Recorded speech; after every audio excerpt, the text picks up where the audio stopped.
आपका क्या स्टैंड है? दलित हिंदू है या नहीं है? नहीं, दलित हिंदू नहीं। दलित हिंदू नहीं है, बिल्कुल नहीं। और चुनाव के बाद दलित की क्या जाती है फिर? दलित की जाति दलित है, अनुसूचित जाति शेड्यूल कास्ट दिया अलग से एक बार पूरा। हिंदू नहीं है? नहीं, नहीं हिंदू है, अपना कल्चर है। आप अपने आप को हिंदू नहीं कहते? नहीं, नहीं बिल्कुल साफ तौर पर बिल्कुल नहीं। आपने कभी भगवान में विश्वास नहीं किया या फिर कभी विश्वास उठ गया बाद में, ऐसा हुआ? जिस दिन जान लिया, जिस दिन काशीराम साहब को सुन लिया।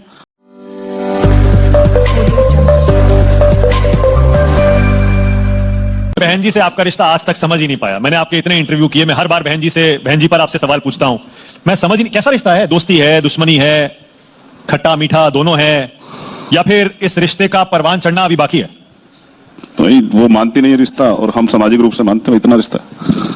और क्या कहें बताइए, उन्होंने सिरे से नकार दिया है, तो क्या करें? अपना काम कर रहे हैं, वो अपनी पार्टी चला रही है, अपनी विचारधारा चला रही है, सम्मेलन कर रहे हैं, हम अपना कर रहे हैं। और मुझे लगता है कि एक जो बहुत जरूरी बात मानक भाई, वो मुझे क्या मानती है क्या नहीं मानती, रिश्ता क्या, इससे उत्तर प्रदेश का कुछ भला नहीं होने वाला। वो ये कहती हैं, मतलब उन्होंने डायरेक्टली नहीं कहा, उनकी पार्टी के नेता कहते हैं कि आप बहुजन के, दलितों के वोट काटने के लिए इस चुनाव में उतरने वाले हैं। स्वागत है, उनको पता ना काट लेंगे। हमने तो पहल की थी कि रोको, बचा लो उत्तर प्रदेश, लेकिन बचाना नहीं चाहते हो। चल झूठा। आप खुद को कांशीराम का चेला बताते हैं ना? बताता हूँ, नहीं हूँ, साबित कर दो नहीं हूँ, आप बता दो। नहीं, वो तो बहन जी तो कहती हैं कि कांशीराम की पार्टी तो बहुजन समाज पार्टी है। राजनीतिक विरासत उनके पास है, राजनीतिक विरासत उनके पास है, सिद्धांतिक विरासत मेरे पास है। मैंने तो एक सिद्धांत नहीं छोड़ा। क्यों, उन्होंने अपने सिद्धांत सारे सब दरकिनार कर दिए क्या? अब जो उनके पास है आप देख लो क्या कौन से ऐसे मूल्य हैं कांशीराम के जो बहन मायावती ने छोड़ दिए, त्याग दिए, तिलांजलि दे दी, त्याग कर दिया? क्यों आप इतने नाराज हैं? कौन सा मूल्य है बताइए? ये बताइए, मेरे आपके कहने से कोई बदल जाएगा क्या? आइए हम अपनी बात करते हैं, उत्तर प्रदेश छोड़िए, वो बदले ना बदले, अगर वो अब रिटायरमेंट का टाइम हो गया, छोड़िए, अब आप आइए ना, वो तो बीता हुआ कल है, आप आने वाले कल पे बात करिए, दलितों का क्या होने वाला देश। तो आप बात क्यों नहीं करते बहन जी से? क्यों नहीं कहते कि अब आप रिटायर हो जाइए, अब आपका टाइम हो गया और मुझे आने दीजिए? ये देखिए ना, आपके पोस्टर लगा हुआ हर पार्टी के नेता का। देखिए, बीजेपी से योगी जी हैं, समाजवादी से अखिलेश जी और बसपा से सतीश मिश्रा जी हैं। बताइए आपके यहाँ मायावती जी का पोस्टर कहाँ है? अब उनसे वो खुद ही नहीं, अब तो उन्होंने दे दिया मिश्रा जी को कि मिश्रा जी चलाएं जैसे चलानी है। तो मिश्रा जी से आपके यहाँ जो है वो जय भीम हो जाती है, जब आपके मंच पे मिलता है किसी और मंच पे हो जाती है। ओके, मैं ये मान के चलता हूं कि जिस बीजेपी की सरकार ने आपको एनएसए लगाकर जेल भेजा था साल भर के लिए, आप उसके साथ तो नहीं जाएंगे चुनाव में? बिल्कुल नहीं जाऊंगा, कभी भी? कभी नहीं, मरते दम तक? क्योंकि राजनीति संभावनाओं का खेल है। जब पुराने कट्टर दुश्मन भी दोस्त बन जाते हैं, बहन जी और अखिलेश भी साथ आ सकते हैं। दो ही तो विचारधारा है, मनुवादी और अम्बेडकरवादी। तो अम्बेडकरवादी विचारधारा अगर उधर चली जाएगी तो कुछ बचेगा ही नहीं, देश में एक ही विचारधारा हो जाएगी। अच्छा, ओके, बीजेपी के साथ कभी नहीं जाएंगे? नहीं जाएंगे कभी। ओके, आज स्टेटमेंट दे रहे हैं, जिस दिन ये कर दें आप एक बार वो कर देना, हाल तो कर नहीं रहे, पहले बता रहे हैं, जब तक जिंदा है तब तक तो नहीं करेंगे। ठीक है, बहन जी के साथ अब हो सकता है 2022 के बाद वो सारी पार्टी इधर हो जाए, समाज पार्टी में आप देख लेना। नहीं सारुण के यहाँ कुछ तो गड़बड़ है, जरूर कोई ना कोई गड़बड़। हालात तो अभी भी ऐसे हैं, आप देख लीजिएगा। पर जब लड़ाई एक ही है, बहुजनों की है, दलितों की है, तो फिर साथ तो आ सकते हैं ना? मतलब टिकट खुला है ना? उनसे कह रहा हूं, फोन करें, उनसे कह रहा हूं कि बहन जी फोन करें, रावण चंद्रशेखर जो भी वो बुलाती हैं आपको, कभी मुलाकात हुई है? आप बताते रहिए, आगे बढ़िए, आगे बढ़िए।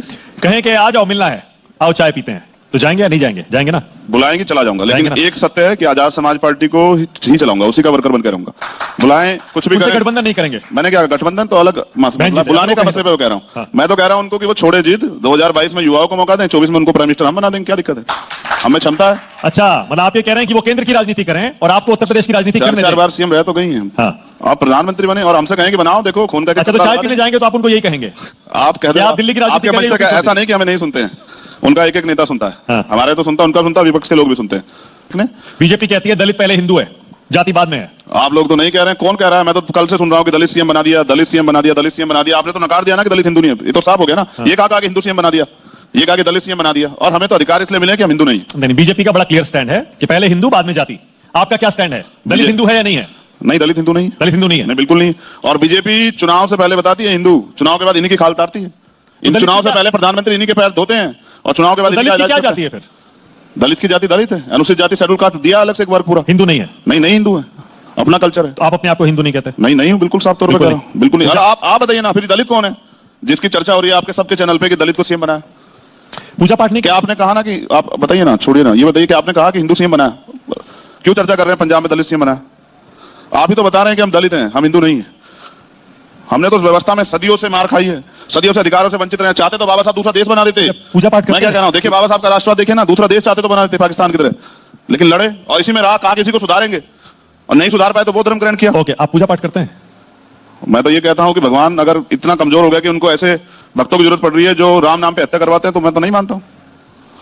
जो जिसने सृष्टि बनाई, जिसकी चर्चा होती है कि सब कुछ उनके यहाँ चल रहा है, वो इतना कमजोर है कि इनकी जरूरत पड़े। जो कहते हैं कि हम घर बना रहे हैं, आपने कभी भगवान में विश्वास नहीं किया या फिर कभी विश्वास उठ गया बाद में, ऐसा हुआ? जिस दिन जान लिया, जिस दिन काशीराम साहब को सुन लिया, बाबा साहब को पढ़ लिया, ज्योतिबा फूले से ज्ञान प्राप्त कर लिया, छत्रपति साहू जी महाराज, बाबू जगदेव प्रसाद कुशवाहा को, जन्ना कपूर ठाकुर पढ़ लिया कि किस हालात से निकल के आए, पैरिया रामास्वामी नायकर को जान लिया, पढ़ लिया और दिन तो छोड़ दिया।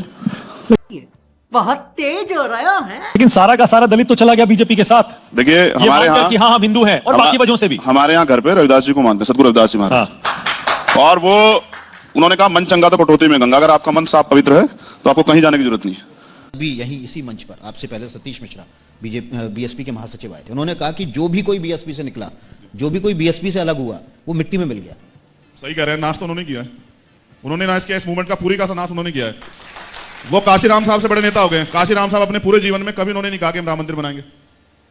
और आप ये देखो, ये बीजेपी का नारा था कि हम राम मंदिर बनाएंगे। अब वो उस नारे क्यों लगा रहे हैं? जिस राम मंदिर को सारी जनता भूल गई, क्योंकि राम मंदिर का शिलान्यास ऐसे समय पे हुआ, भूमि पूजन, जिस समय देश परेशान था, कोरोना काल चल रहा था, रोजगार नहीं था, महंगाई थी, इलाज नहीं हो रहा था, तमाम आदमी परेशान थे, घर में बंद थे। उसको सब भूल गए। मुसलमानों ने कहा भाई बना लो, खत्म करो, राड़ खत्म करो। हिंदुओं ने भी कहा कि भाई बनाओ, मगर रोजगार कहां से आएगा? मंदिर रोजगार थोड़े दे देगा, जिनको देगा उनको मिल जाएगा। सतीश चंद्र मिश्रा जी वहां जाके कह रहे हैं कि हम राम मंदिर बनाएंगे, उनके पीछे। प्यारे बच्चों, जो कुछ करना था कर लो, अब्बू आ रहे हैं। मंदिर से रोजगार क्यों नहीं मिलेगा? किसे मिलेगा? जो मंदिर पुजारी का बनेगा उसको निर्माण मिलेगा। होगा, मंदिर का निर्माण होगा, इंजीनियर्स को मिलेगा, मजदूरों को मिलेगा, मटेरियल सप्लाई होगा, उसको मिलेगा रोजगार। और उसके बाद वहां पर पूरी इकोनॉमिक गतिविधि चलेगी। लोग वहां पर दर्शन करने आएंगे, वो फूल माला खरीदेंगे, प्रसाद खरीदेंगे, होटल में ठहरेंगे, बस से आएंगे, गाड़ी से आएंगे, ट्रेन से आएंगे, हवाई जहाज से आएंगे। पूरी इकोनॉमी घूमती है राम के आसपास। तो